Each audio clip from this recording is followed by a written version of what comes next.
आज के पहले मैं जब भी सेठ जी की हवेली में दाखिल हुआ तो क्या देखता था कि गेट पर कोई ना कोई ससुरा नौकर मुझे जरूर नजर आता था, लेकिन साला आज कोई दिखाई नहीं दे रहा। अबे कोई हमें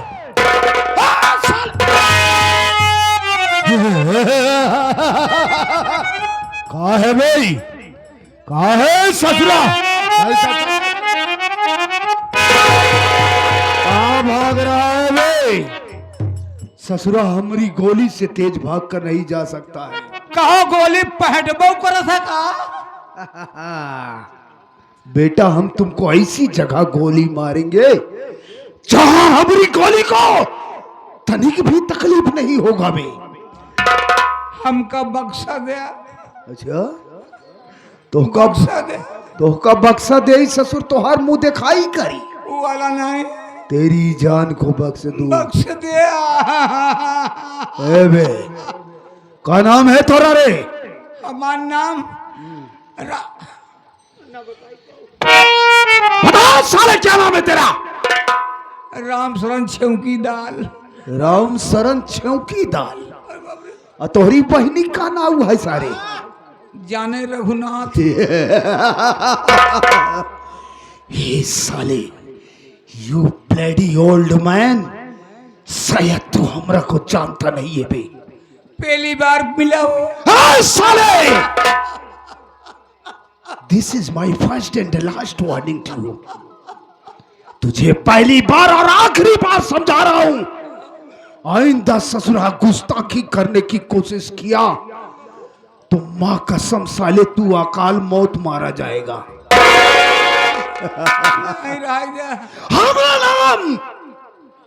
हमरा नाम जबर कसाई है, जबर कसाई।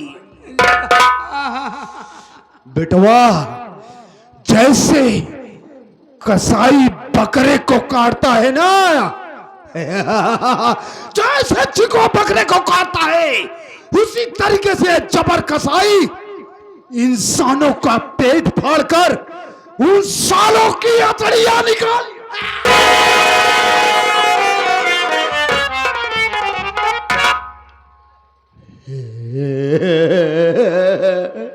डर गया ससुरा। ना भाई, जो डर गया समझो मर गया। मर गया। हाँ ए भी रमसना, मुझे सेठ जी से भी जेटली जरूरी काम है, उनसे मिलना मेरा बहुत जरूरी है। उनके पास मुझे लिवा। चल ससुरा, चल चल चल चल चल।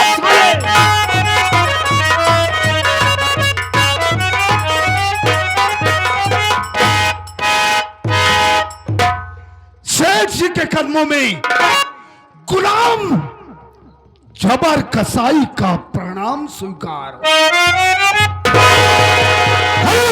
हो जबर्द, हो। लेकिन बात क्या है जबर्द, आज हम तुमसे कुछ जानना चाहते हैं। मेरी बात को सुनो जबर। शौक से कहिए।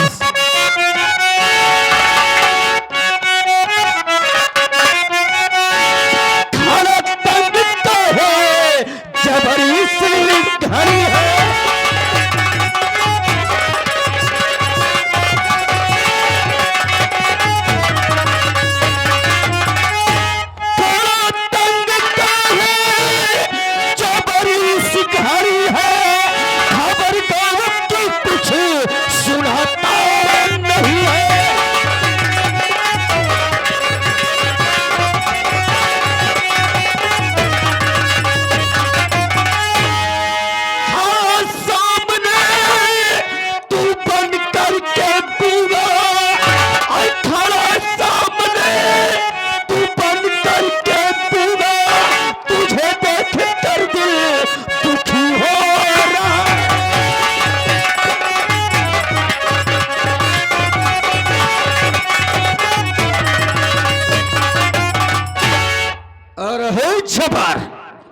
काहे को इस तरह तंग होकर खड़ा है?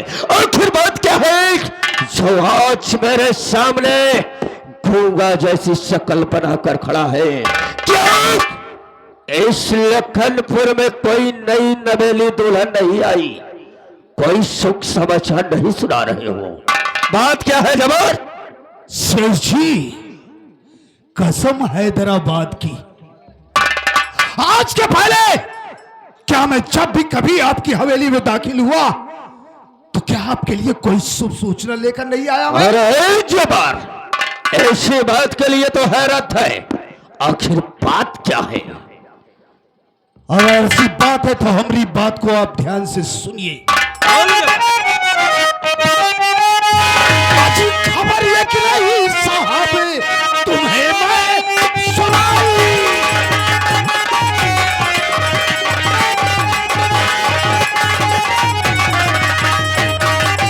खबर ये कि नहीं साहब, तुम्हें मैं सुनाई। खबर ये कि नहीं साहब, तुम्हें मैं सुनाई। और सुनो बीबी रमुआ के घर उसने आई।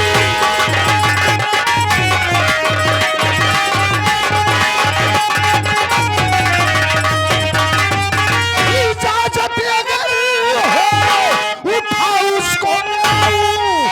इजाजत अगर हो उठाओ उसको लाओ। उचित जो सलाह है उसे तो सुनाई।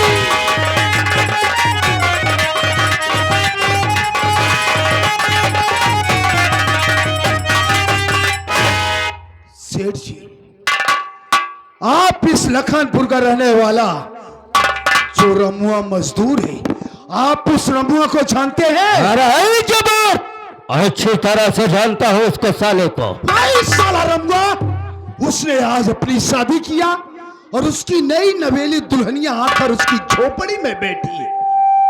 उस साले ने आपका तनिक भी खौफ नहीं खाया।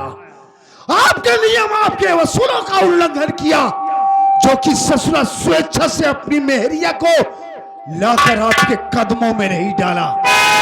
अगर आपकी इजाजत हो तो इसी वक्त लखनपुर जाऊं, उसकी झोपड़ी में और उसकी मेहरिया को घसीटते हुए लेकर आऊं और आपके कदमों में डाल दूं।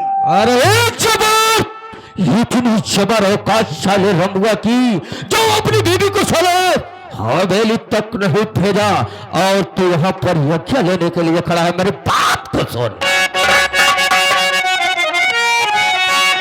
हर दम का जब नियम तू जबर जानता, यज्ञ लेने को काहे यहाँ पर खड़ा? जा उठा ला तू रमुआ के औरत को, तू हुक्म तेरे लिए अब मेरा हो गया।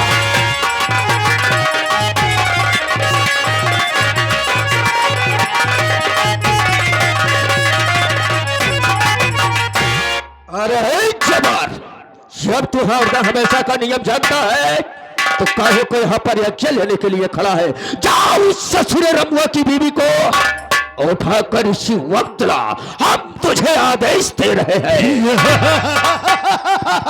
अगर ऐसी बात है सेठ जी तो हमारी बात को ध्यान से सुनिए। तो तेरे फीफा से इजाजत मिले आपकी जीते।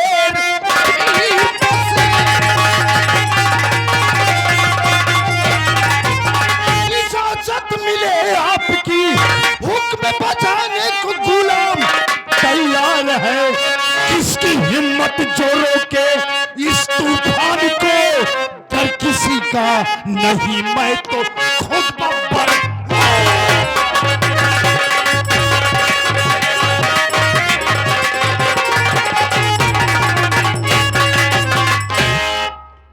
सेठ जी, जबर, आप अगर इजाजत दे रहे तो इसी वक्त जा रहा हूं लखनपुर उसकी झोपड़ी में। बखूबी उस काम को मैं अंजाम दूंगा। लेकिन सेठ जी, एक बात ये बतलाइए। क्या बात है जबर? आज से पहले मैं जब भी कभी आपकी हवेली में दाखिल हुआ, क्या देखता था? आपका चेहरा गुलाब जैसे खिला रहता था। लेकिन आज पहली पहली बार मैं आपके चेहरे पर यह सिकम देख रहा हूं, बात क्या है? जबर, तो अच्छी तरह से जानता है जबर कि मुझे नई नवेली दुल्हन को बहुत ज्यादा शौक है। यही तो कोरोना है। क्या साले कोरोना है? अबे साले इसी बात को रोना है। इसी बात का तो रोना है। हमेशा गुलाब की तरह खिलखिला रहे थे, आज मुंह एकदम बेहया का फूल हुई गए बा। चुन्नटे खराब होती जाए सारे। अब वही हम तोहार चुन्नट खराब कर दे बचवा। आप नहीं देख रहे हैं, लालिमा खत्म हो गई इनकी। लालिमा बे, लालिमा, चेहरे की लालिमा खत्म हो गई है, झुर्रियां पड़ गई हैं, अफसोस कर रहे हैं। यही कड़ार है।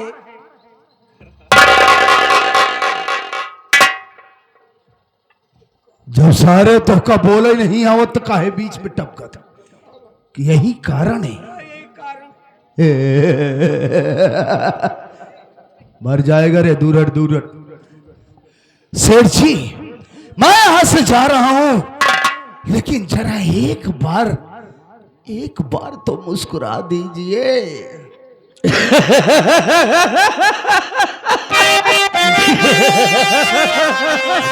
गजब, यह तिसाला वाली हंसी हम देख ही चाहत रहे।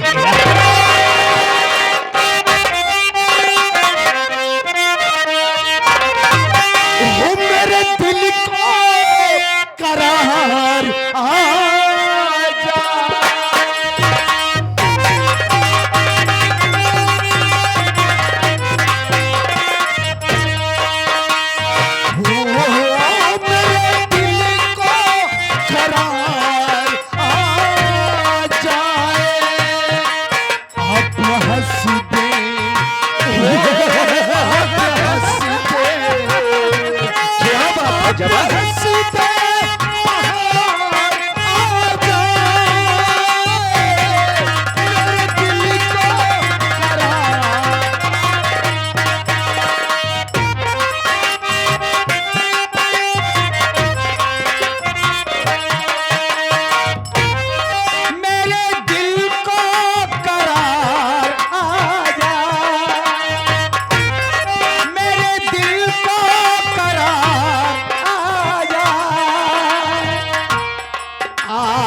हग दे, आप हग दे, आप हग दे, बुखार आ जाए।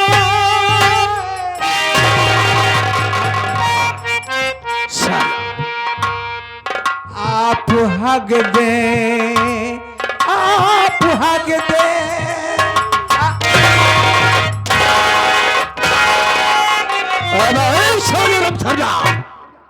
यही जबर का कर जा रहा है बे। उनका नहीं मार पाया, ये नहीं का मारा। चुप साले, अबे वो ऐसा बोल रहा है, आप हंस दे तो बाहर आ जाए, मेरे दिल को करार आ जाए। आप हंस दे, दत्त तेरी दमाद की। दमाद नहीं तो हार साले बहनों आई दिमाग में। आप हंस दे बाहर आ जाए, आप हंस दे बाहर आ जाए। देख जबर गया है, हराम हो साले रमुआ की झोपड़ी पर गया है उसकी नई नवेली दुल्हन को लाने। चल थोड़ी देर हम उसका इंतजार करते हैं, उसके बाद भाई कसम आप लोग देखते जाना दोस्तों होता क्या है। हाँ चले।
क्या वाला दिनवा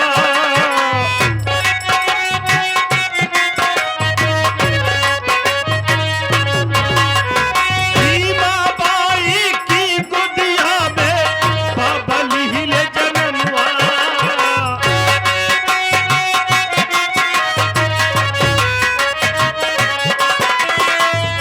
भीमा बाई की गोदिया में अरे बाबा लिहिले जन्मवा राम जी राव खुशी मनावे आंगन में खिले सुमनवा नयनवा से नील पर से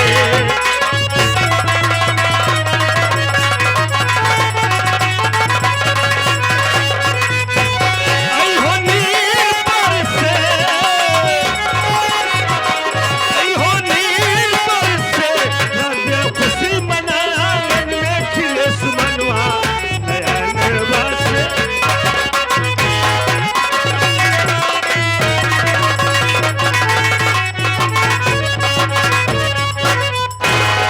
हाय देखिए ये बड़े भैया ने अपना नाम तो नहीं बताया है लेकिन बाबा साहब के गीत को सुनते हुए 21 रुपये का पुरस्कार किया है।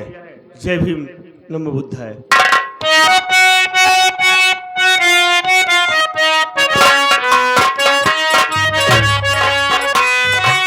स्कूलवा में मास्टर बाबा जी के बहुत सतावे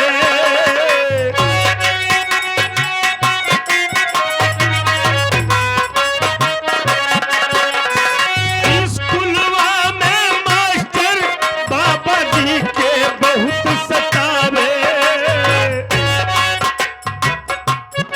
साथियों बाबा साहब को बहुत परेशान किया जाता था। बाबा साहब विद्यालय में पढ़ने जाते थे। बाबा साहब के साथ जो व्यवहार होता था अगर आज के बच्चों के साथ हो जाए तो एक भी दिन पढ़ने के लिए स्कूल नहीं जाएंगे। लेकिन बाबा साहब ने कितनी परेशानी को झेलकर अपनी पढ़ाई को पूरा किया और इस कारवा को लाकर यहाँ तक पहुँचाया है। गौर करिएगा शायद पसंद आए।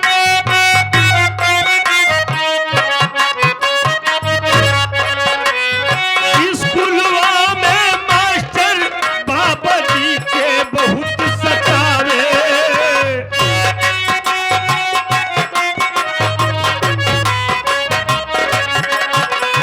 कंकड़ से नक्शा बनवावे बहुत दूर बैठावे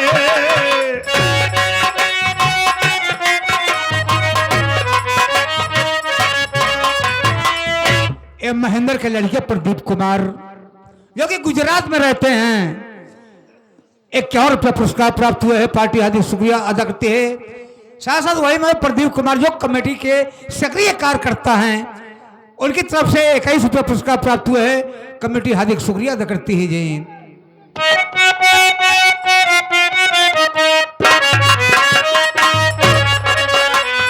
कंकड़ से नक्शा बनवावे बहुत दूर बैठावे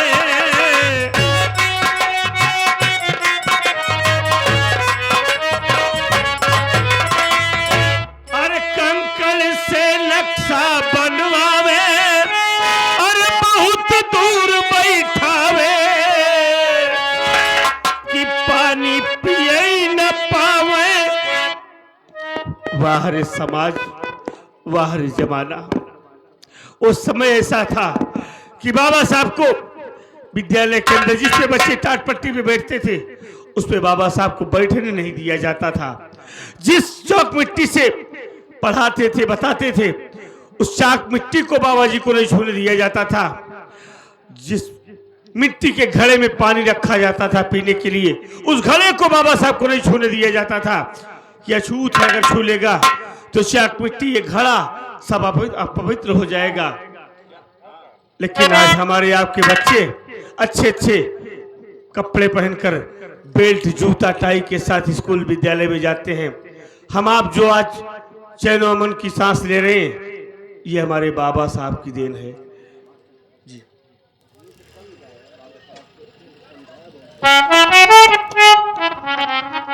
बाबा साहब ने जो संघर्ष किया है हमारे आपके लिए अगर हम आप उसका 2-4% भी केयर कर लेना तो जीवन सार्थक हो जाए साथियों। यार सुखू गोपालपुर पौधशाही में बाबा साहब के गीत पर 21 रुपया दिए हैं, शुक्रिया। अरे कंकड़ से नक्शा बनवावे अरे बहुत दूर बैठावे कि पानी पिए न पावे ऐसे रहा जमनवा नया नवा से नील पर से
नया नवा से नील पर से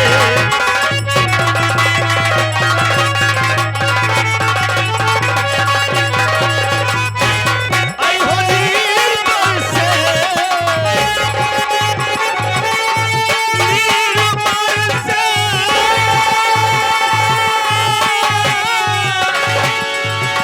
आई हो नील पर से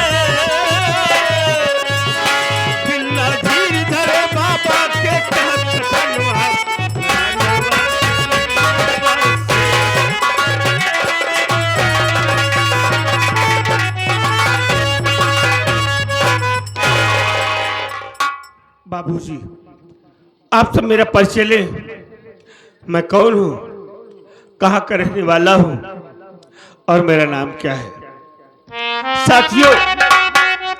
साथियों मैं इसी लखनपुर का रहने वाला हूं। मेरा नाम भोलू है, मेरा नाम भोलू है। मैं इसी लखनपुर का रहने वाला हूं। हमारी एक छोटी बहन है, हमारी बहन का नाम आशा है। साथियों हम भाई बहन छोटे छोटे थे, हम भाई बहन छोटे छोटे थे तभी अचानक मेरे बाबूजी बीमार पड़ गए। माँ ने बाबूजी का बहुत इलाज करवाया, बहुत इलाज करवाया, लेकिन बाबूजी की तबीयत में कोई सुधार नहीं आया।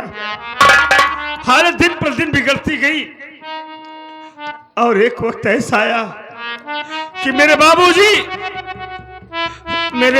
हम भाई बहन को छोड़कर भगवान को प्यारे हो गए।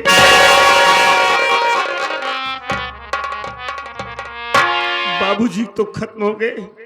बाबूजी के गम में हमारी माँ बीमार पड़ गई। माँ बीमार हुई, माँ की देखरेख करने वाला कोई नहीं था, क्योंकि हम भाई बहन तो छोटे छोटे ही थे।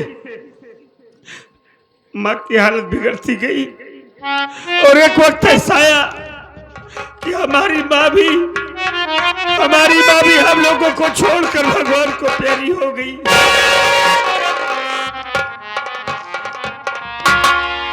हम भाई बहन अनाथ हो गए, कोई आगे पीछे नहीं रह गया। बस्ती में जाता था, लोगों के यहाँ से खाना पानी मांग कर लाता था, खुद खाता था, बहन आशा को भी खिलाता था। वक्त गुजरने लगा, धीरे धीरे मैं जानने समझने के लायक हुआ। फिर गांव में जाकर मेहनत मजदूरी का काम करना शुरू कर दिया। मेहनत मजदूरी करने लगा, जिंदगी का गुजर बसर कर रहा था, साथ ही साथ बहन आशा की परवरिश कर रहा था। लेकिन बाबू अब तक की जिंदगी तो बीत गई, पर अब हमारी बहन आशा सयानी हो गई है, शादी के योग्य हो गई है। हम मेहनत मजदूरी करते हैं, कभी काम मिलता है कभी नहीं मिलता है, 2-2 दिन 4-4 10-10 दिन बैठा रहता हूं। देख रहा हूं समाज में दहेज की आग लगी हुई है। हमारा दिमाग नहीं काम कर रहा है कि हम क्या करें, कैसे अपने बहन की शादी करूं, हमारे घर की इज्जत बची बचाई रह जाए, बहन का हाथ पीला हो जाए, अपने ससुराल चली जाए। कभी कभी तो सोचते सोचते रात गुजर जाती है, हमें नींद भी नहीं आती है। भगवान हम क्या करें। भैया आप रो रहे हैं, देने वाले किसी को गरीबी न दे और मौत दे दे मगर बदनसीबी न दे। हम जानते हैं भैया कि आपकी बहन आशा सयानी हो गई, आपको हमेशा फिक्र सताती रहती है कि बहन का हाथ कैसे पीला हो, हाँ भाई, उसकी शादी कैसे हो, इसी से आप हैरान रहते हैं। आपको नींद नहीं आती है, अरे नींद कैसे आएगी। आप लोग ध्यान दीजिएगा, नींद किसको किसको नहीं आती है हम बताएंगे। कहा गए भैया, जिस नारी की हो चढ़ी उम्र पति का देहांत तो हो गया, जिस नारी की हो चढ़ी उम्र पति का देहांत हो गया हो, जिस माता का बूढ़े पल में आंखों का लाल खो गया हो, बेहद घर के कुटुंब दरिद्र या दूसरी भावनी हो, सर पर बैरी की शंका या कर्जे की डिगरी हो, जिस घर में सांप का रहे बास और छप्पर से गिरता पानी हो, अरे उसको सुख नींद कब आएगी। जिस घर में बहन से आनी हो, जिस घर में बहन बेटियां सयानी हो जाती है भैया, नींद नहीं आती, ना किसी की बात अच्छी लगती, खाना नहीं अच्छा लगता है। लगी बाजार माया किसी का नाम दुनिया है, कोई अमीर है हर कोई गरीब है भैया। रामचंद्र भाई, रोने धोने से कोई नतीजा निकलने वाला नहीं। जानता सब कुछ हूँ यार, सब जानता हूँ, अनजान नहीं हूँ, लेकिन जानकर अनजान हो जाता हूँ। अकेले में रहता हूँ तो रोकर अपने दिल का बोझ हल्का कर लेता हूँ, किसी से कहता नहीं कुछ भैया। बहन के सामने रोता नहीं, अगर बहन हमारी रोता हुआ देखेगी तो उसके दिल में बहुत तकलीफ होगा ना। जैसे आप रो रहे हैं, अगर अचानक यहाँ पर बहन आ जाए और आंखों में आंसू देखे, उनके ऊपर क्या गुजरेगी भैया। अरे नहीं भाई, बहन के सामने कभी रोना मत, हमारी बहन सब न जानने पाए, आती होगी, और थोड़ी देर इंतजार करते हैं।